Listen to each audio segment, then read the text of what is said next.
सभी किसान भाइयों को राम राम। आप सभी कैसे हैं भाई? सर्दी का वक्त है और इस सर्दी के महीने में भाई सभी से मैं तो ये निवेदन करना चाहूंगा, जो भी बूढ़े बुजुर्ग है उनको थोड़े से ठंड से बच के रहिएगा। और भाई इस दिसंबर के महीने में क्या होगा, प्याज का भाव, तमाम जानकारी हम आपको देंगे। इस वक्त मेरे साथ में मौजूद है व्यापारी भाई, मौजूद है। हम बात करेंगे यहाँ पर क्या कुछ अन्य राज्यों की स्थिति है। यार एकदम से धड़ाम से बाजार गिरने का क्या मतलब हुआ? क्योंकि अगर जो 2-4 रुपए की मंदी आती है कोई बात नहीं, लेकिन कहाँ एकदम 40 रुपए का बाजार था और आते आते 4-5 दिन के अंदर यहाँ पर देखा गया कि 15 रुपए का बाजार गिर गया। यार क्या कारण है इस चीज का भी मैं पूरा खुलासा करूंगा। आज पूरी तरह से हम बारीकी से जानने की कोशिश करेंगे कि यार क्या कुछ इस ऑनियन के अंदर, क्या अन्य राज्यों में आवक अधिक है या फिर जो बाहर का एक्सपोर्ट है वो बंद हो गया। तमाम जानकारी यहाँ पे आपको इस वीडियो के तहत मिलने वाली है। इस वीडियो के साथ आप बने रहिएगा, वीडियो को ज्यादा से ज्यादा शेयर करते रहे। और भाई किसान भाइयों से निवेदन है कि चैनल पर नए हैं तो हमें ज्यादा से ज्यादा सपोर्ट करें, चैनल को सब्सक्राइब करें, ताकि इस तरह की जो लेटेस्ट खबरें डाल रहे हैं उनका नोटिफिकेशन आप सभी को मिल सके। मैं आपको बता दूं कि आपको ये भी बता देंगे हम आगामी क्या होने वाला है प्याज का भाव। क्या प्याज तेज होगी या फिर प्याज का और भी बाजार डाउन होगा? क्योंकि यहाँ पर लगातार हम बात करें यहाँ से खैरतल मंडी की, तो भाई खैरतल मंडी के अंदर भी 40 से 50 हजार कट्टों की आवक देखी जा रही है। हम यहाँ पर देखें अलवर मंडी की, तो भाई अलवर मंडी में भी स्थिति सेम बनी हुई है। लेकिन हम भाव की बात करें तो भाव भाई 15 रुपए से लेकर के और 20 रुपए, कोई एक आध लाट 22-23 रुपए, 25 रुपए किलो तक बिक रहा है। हम यहाँ से बात करें तिजारा मंडी की, तो भाई स्थिति 4-5 हजार कट्टों पे आके रुक जाती है। और इधर से हम बात करें बलडोद मंडी की, तो भाई वहां पर भी इसी तरह की स्थिति बनी हुई है। इधर हम बात करें और अन्य छोटी मंडियों की, तो भाई वहां पर भी काफी किसान नाराज है, नाखुश है। वो जानना चाहते हैं कि यार क्या कारण है जो एकदम से इतना बाजार टूटा और क्यों टूटा और ये कब तक टूटेगा। इसी चीज के खुलासा हम करने वाले हैं। मेरे साथ में यहाँ पर गुरुजी मौजूद है। गुरुजी बहुत बहुत स्वागत है आपका। हमारे किसान भाई आपको इस चैनल के माध्यम से देख रहे हैं, आप तमाम जानकारियां देते हैं। आज क्या कुछ कहना चाहेंगे आप? बताया था कि प्याज का भाव दिसंबर के पहले सप्ताह तक ही रहेगा, उसके बाद डाउन आ जाएगा। और वो बात बिल्कुल सत्य साबित हुई कि मैंने बताया था कि थोड़ा करंट आएगा, उसके बाद दिसंबर के पहले वीक तक रहेगा, 10 दिसंबर तक, उसके बाद भाव डाउन होंगे। उसका कारण ये था कि नासिक में जो अगेती फसल थी वो तो दागी फसल थी, लेकिन इस समय नासिक में अच्छी फसल आ गई है, आवक भी अच्छी है नासिक की। और इधर क्या है, इंदौर मंडी में भी आवक अच्छी है, इधर अपना कोटा भी चल गया। इसके बाद खैरतल में भी आमद अच्छी हो रही है। अपने खैरतल का प्याज, अलवर का प्याज जाना जाता है, क्योंकि यहाँ इस बार पछेती जो फसल थी उसकी आवक की बात करें तो अभी पूरे दिसंबर लगभग 15 जनवरी तक प्याज चलेगा अलवर का। और एकदम से जो रेट बना हुआ था 40 का, 40 के आसपास जो रेट था, 35 से 40 के बीच का, और वो अचानक टूट करके अब जो रेट रह गया वो 15 से और 25 तक मान सकते हैं हम। 15 रुपये से लेकर के 25 रुपये के बीच में आज जो रेट है, इसका टूटने का जो मुख्य कारण है कि जो बांग्लादेश में अल्पसंख्यक जो हिंदू हैं और मुस्लिम भाई हैं, उनका जो आपसी झगड़ा है, उसके कारण वहाँ पे क्या है, एक्सपोर्ट बंद हो गया। प्याज सरकार ने बंद कर दी। जो हमारा प्याज, इंडिया का जो प्याज था, वो बांग्लादेश अब नहीं जा रहा है। क्या बांग्लादेश की आप बात करें, बांग्लादेश की, तो क्या बांग्लादेश के लोग इंडिया का प्याज को पसंद नहीं कर रहे या कि सरकार ने बंद किया है? बांग्लादेश का आदमी इंडिया की प्याज को बहुत पसंद करता है। वहाँ पे प्याज होता नहीं है बांग्लादेश में, और हमेशा से ही एक्सपोर्ट इंडिया से ही होता है बांग्लादेश में, क्योंकि बांग्लादेश की जनसंख्या भी काफ़ी है। तो वहाँ हमारा डेली का 600-700 ट्रक प्याज वहाँ जाता है रोज़ाना का, जो अपने डायरेक्ट खैरतल मंडी से भी जाता है, अलवर से भी डायरेक्ट जाता है और दिल्ली से भी जाता है। वो अचानक बंद हो गया, जिससे काफ़ी प्रभाव पड़ा। दूसरा क्या था कि जो पहले अलवर का प्याज पूरे देश में जा रहा था, वो अब बंद हो गया, क्योंकि नासिक से पूर्ति होने लग गई। जैसे मैं पहले कलकत्ता भेजता था तो वहाँ नासिक की सप्लाई है। मैं जैसे पहले अहमदाबाद भेजता था, वहाँ पे भी नासिक आ रहा है। मैं रांची भेजता था, वहाँ पे भी वहाँ नासिक आ रहा है। तो नासिक के प्याज में और खैतल के प्याज में ये अंतर है कि हमारा जो प्याज है वो फ्रेश के नाम से जाना जाता है। इसको हम ज़्यादा दिन स्टॉक नहीं कर सकते क्योंकि इसमें जर्मिनेशन शुरू हो जाता है। और जो नासिक का प्याज होता है वो सूखा होता है, उसमें जर्मिनेशन नहीं आता है। आप उसको महीनों तक रख सकते हैं और उसको मार्केट में आसानी से बेच सकते हैं। यही कारण है कि जब नासिक का प्याज चल जाता है तो हमारे रेट डाउन हो जाते हैं, क्योंकि जो व्यापारी लोग होते हैं वो उसको पसंद करते हैं। अब हम बात करें जो रेट की, तो आज क्या है कि व्यापारी डर के माल खरीद रहा है, क्योंकि वो आज मान लो 20 रुपये में खरीदेगा तो उसको उम्मीद नहीं है कि वो कल अगली मंडी में 20 रुपये में उसको बेच देगा। ये भी कारण है, क्योंकि हमारी आपस में व्यापारियों से बात होती है तो वो कहते हैं कि आज हम खरीद लें, लेकिन आगे तो नुकसान जाने की पूरी संभावना होती है। जब मार्केट अप होता है तो हर किसी की डिमांड बढ़ जाती है, चाहे वो व्यापारी हो चाहे कंपनियां हो, सबकी डिमांड बढ़ जाती है। कस्टमर भी जब महंगी कोई चीज़ होती है उसको ज़्यादा पसंद करता है।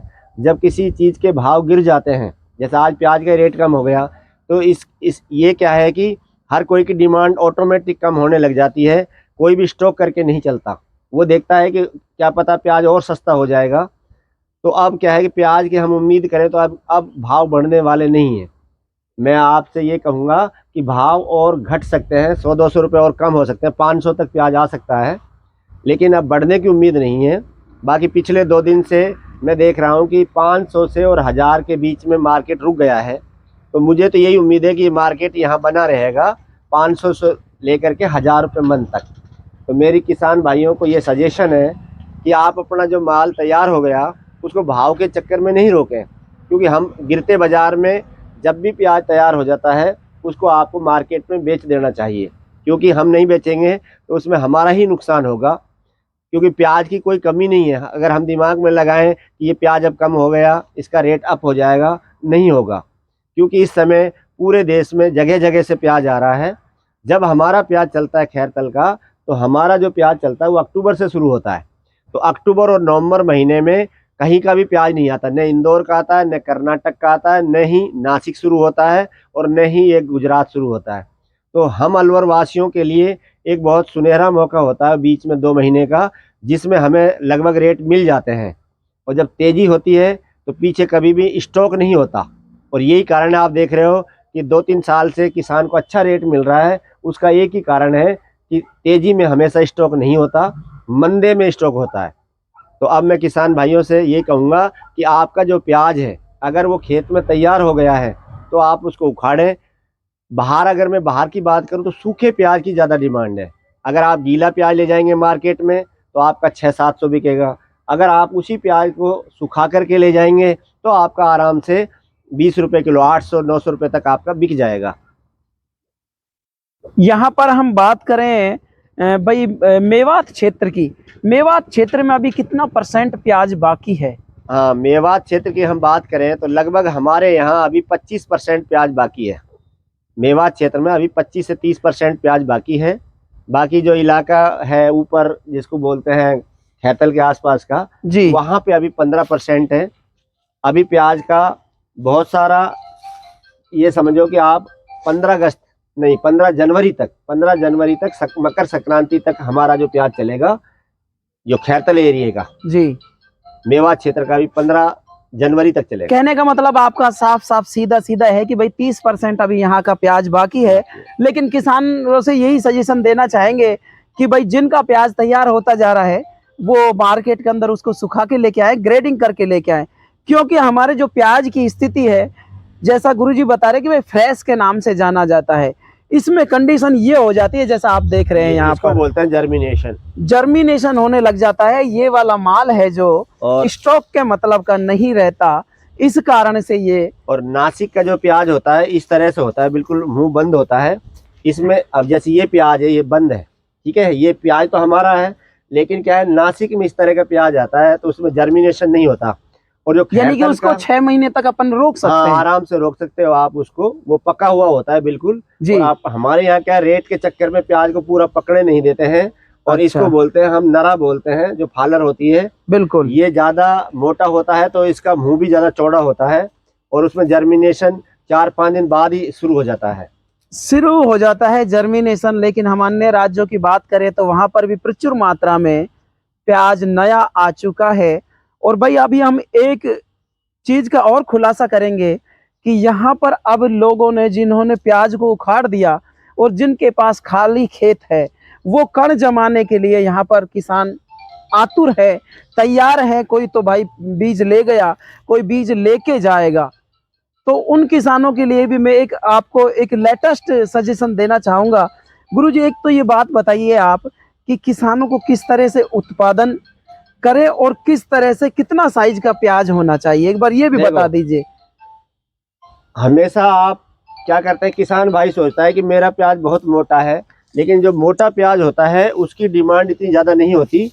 वो सिर्फ मांसाखोरी लोग खरीदते हैं, जैसे इस तरह का मोटा प्याज है। लेकिन जो बीच का प्याज होता है, जो 45 mm से 60 mm का प्याज होता है जी, जो जिसको बोलते हैं स्टार प्याज, जैसे मेरे हाथ में है ये प्याज है। इस तरह का जो प्याज होता है ये वाला, इसकी डिमांड सबसे ज़्यादा होती है। ये अगर आपके पास 45 से 60 mm का प्याज है तो मार्केट में सबसे तेज ये बिकता है। जबकि हम मोटा वाला बात करें, जैसे 90 mm ये वाला, इस वाले प्याज की बात करें, हाँ लोग कहते हैं यार हमारा तो इतना मोटा प्याज है, मेरा सही रेट नहीं बिका। इसकी पसंद करने वाले कुछ लोग होते हैं बाकी कंपनियां हो चाहे कोई अच्छा व्यापारी हो, वो बीच में जो होती है 45 mm से 65 mm तक की प्याज को पसंद ज्यादा करता है। अच्छा। हमेशा मार्केट में उसका रेट ज्यादा मिलता है। अब करें कण की बात तो मैं आपको ये सलाह दूंगा कि आप जिस खेत में भी कण बो रहे हैं, पहले उसमें गोबर का खाद डालें प्रचुर मात्रा में जी, ठीक है। उसके बाद आप फिर अच्छी तरह से जुताई करें। जुताई करके आप क्यारी निकालें उसमें, और फिर जो आप ये प्याज देख रहे हो इसका कलर देखो, आज सर्दी में भी अच्छा है। तो ये क्या पचगंगा का है, पचगंगा में सरदार है, पचगंगा बादशाह है, पचगंगा प्रभास है। तो मैंने ये देखा है कि जो भी पचगंगा कंपनी है उसके जितने भी ब्रांड हैं उनका कलर फेड बहुत कम होता है। यानी कि कहने का मतलब सीधा सीधा ये है कि भाई ब्रांडेड बीज लेना चाहिए। हाँ ब्रांडेड। मैं ये किसान भाइयों को सलाह दूंगा कि हमेशा बीज ब्रांडेड बोना चाहिए। उस समय हमको महंगा लगता है, लेकिन उसका रेट प्याज जो तैयार होके आता है उसमें मार्केट में भी उसका रेट हमको ज़्यादा मिलता है।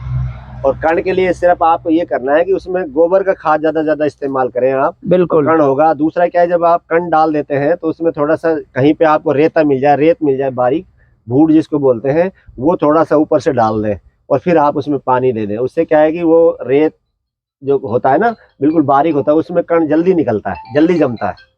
बिल्कुल सही कह रहे हैं। यहाँ पर गुरुजी ने आपको बोन जो इनका यानी कि नर्सरी डालने का जो तरीका है वो उससे भी आपको अवगत करा दिया। हम यहाँ पर बात करें रेट की, रेट के बारे में भी बता दिया है कि भाई आगामी क्या होगा प्याज का भाव। अगर हम यहाँ से दिसंबर की बात करें तो भैया मेरे को ऐसा लगता है दिसंबर क्या जनवरी तक भी, 15 जनवरी के बाद भी यहाँ पर कोई ऐसा स्थिति नहीं लग रही मेरे को कि जो भाई बाजार उठ सके। क्योंकि अन्य राज्यों में भाई भारत के 17 राज्य तो ऐसे हैं जहां पर प्याज की खेती प्रचुर मात्रा में की जाती है। और भाई अब कुछ दिन के बाद मेरे हिसाब से 15 जनवरी के बाद यहाँ से सीकर भी चल जाता है। तो यहाँ पर जो राजस्थान का इलाका है, दिल्ली का इलाका है, जोधपुर चल जाता है, सीकर चल जाता है, इधर का इलाका चल जाता है। तो फिर क्या है कि उम्मीद नहीं लगाई जा सकती आगे प्याज का भविष्य की। तो ये तो थी तमाम जानकारियां। अगर जो हम अन्य मंडियों की बात करें उनमें भी प्रचुर मात्रा में प्याज आ रही है। इस वजह से अगर किसान भाइयों को पैसे कमाने हैं तो आप बीज प्रचुर मात्रा में डालें, क्योंकि बीज का रेट अब की बार तेजी थी तो अच्छा रहेगा। अगर जैसे कुछ भाई है क्या करते हैं, प्याज कम बोते हैं, बीज का उत्पादन ज्यादा करते हैं कण का। अगर आप कण का ज्यादा से ज्यादा उत्पादन करेंगे तो उसका आपको काफी फायदा मिलेगा गर्मियों के दिनों में। अगर जिसके पास खेती है, पानी है, तो मैं आपको यही सलाह दूंगा कि कण कण ज्यादा से ज्यादा बोएं, जिसका आपको अच्छा रेट मिलेगा। बिल्कुल।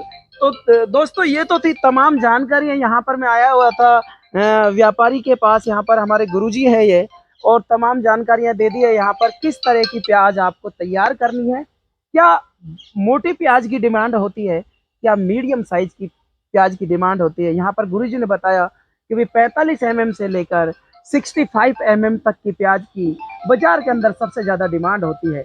ये तो रही mm की बात। हम बात करें यहाँ पर रेट की तो किसान भाइयों को पुनः बता देता हूँ, यहाँ पर रेट कोई बढ़ने की उम्मीद नहीं है।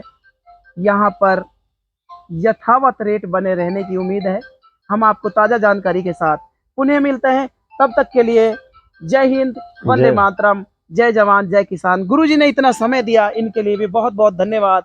और आपको ये वीडियो कैसी लगी इसके बारे में कमेंट करके बताइएगा, और कौन से डिस्ट्रिक्ट से देख रहे हैं और कौन सी कंट्री से देख रहे हैं आप इस वीडियो को, उसके बारे में भी आप तमाम जानकारी दीजिएगा। हम आपके साथ खड़े हैं, एक एक चीज की बारीकी से आपको नॉलेज देंगे। जय हिंद, वंदे मातरम।